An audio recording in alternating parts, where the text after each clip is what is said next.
Welcome back to Perspektif dengan saya Faisal Dan saya Ani.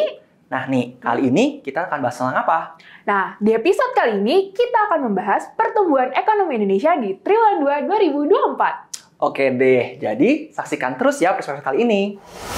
Pertumbuhan ekonomi Indonesia yang tercermin dari besaran PDB pada kuartal 2 tahun ini dilaporkan tetap resilient, yakni 5,05% di tengah tren pelambatan ekonomi dunia. Angka tersebut melambat jika dibandingkan dengan pertumbuhan kuartal 1 yang sebesar 5,11%.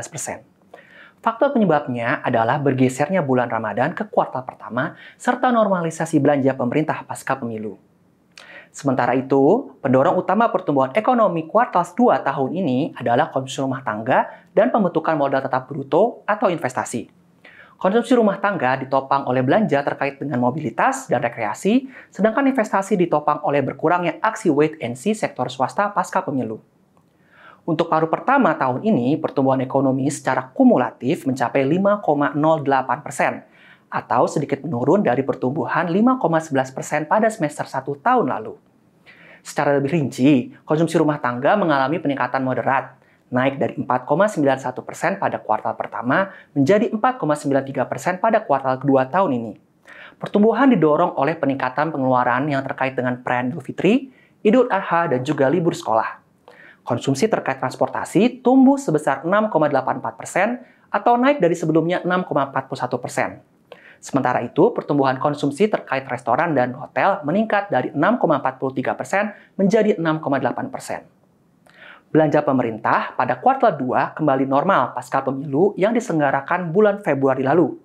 Pertumbuhannya melambat cukup signifikan, dari sebelumnya 19,9% menjadi hanya 1,42%.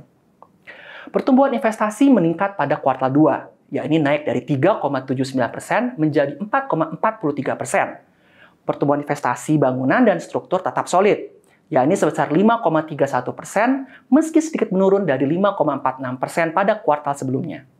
Investasi bangunan dan struktur tersebut sebagian besar didorong oleh proyek infrastruktur strategis pemerintah.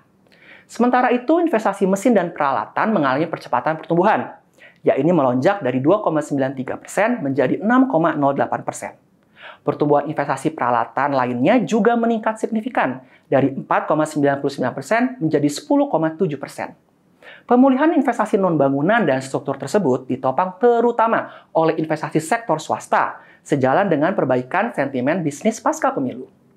Terakhir, pertumbuhan ekspor dan impor tercatat meningkat pada kuartal 2, terutama untuk ekspor-impor jasa yang terkait pariwisata.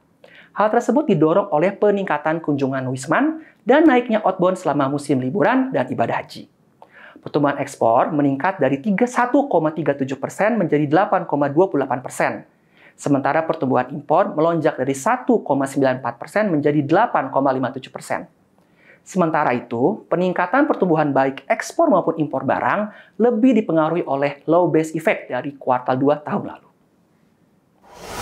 Lanjutkan penjelasan dari Mas Faisal, berdasarkan lapangan usaha, sektor-sektor yang terkait dengan sektor pariwisata seperti akomodasi dan penyediaan makan minum serta transportasi mencatatkan pertumbuhan tertinggi di kuartal 2 tahun ini. Sektor akomodasi dan makan minum tumbuh sebesar 10,17%. Sementara sektor transportasi tumbuh sebesar 9,56%. Pertumbuhan tersebut didorong oleh peningkatan mobilitas masyarakat selama beberapa hari libur dan periode liburan sekolah yang terjadi pada triwulan 2 kemarin. Sementara itu, 3 sektor terbesar, yakni industri pengolahan, perdagangan, dan pertanian, mencatatkan pertumbuhan di bawah pertumbuhan nasional.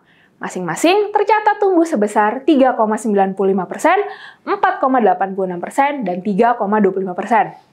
Sektor pertanian kembali tumbuh positif setelah kontraksi di triwulan 1 2024, didorong oleh pergeseran panen pada sektor tanaman pangan, terutama beras, akibat adanya El Nino. Sementara itu, untuk sektor perdagangan, subsektor perdagangan lainnya tercatat tumbuh di atas pertumbuhan ekonomi nasional, yakni 5,9%. Namun, penurunan penjualan kendaraan yang terjadi sepanjang awal tahun ini menjadikan pertumbuhan subsektor perdagangan mobil dan sepeda motor justru terkontraksi sebesar 0,04%, sehingga mengakibatkan perlambatan pertumbuhan sektor ini secara keseluruhan. Secara lebih detail, terjadi perbedaan di sektor manufaktur Indonesia, di mana industri-industri yang mengandalkan pasar domestik dan bukan penghasil barang tahan lama dan barang investasi masih tumbuh relatif kuat. Sebagai contoh, industri makanan dan minuman tumbuh sebesar 5,5%, dan industri kimia farmasi tercatat tumbuh sebesar 8,01%.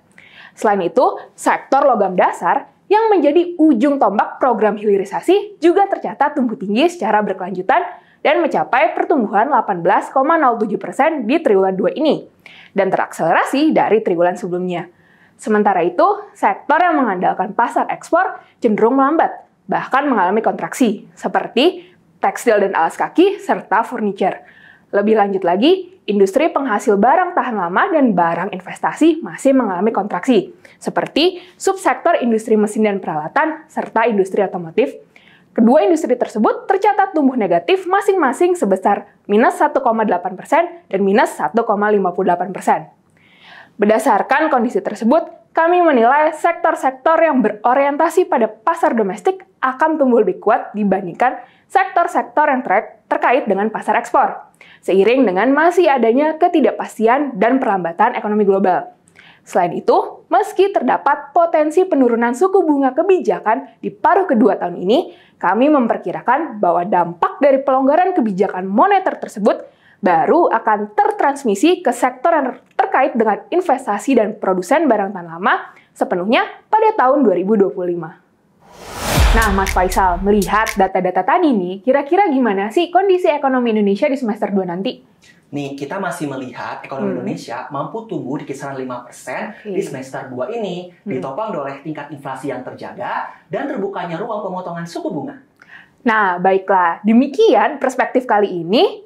Sampai jumpa di perspektif selanjutnya.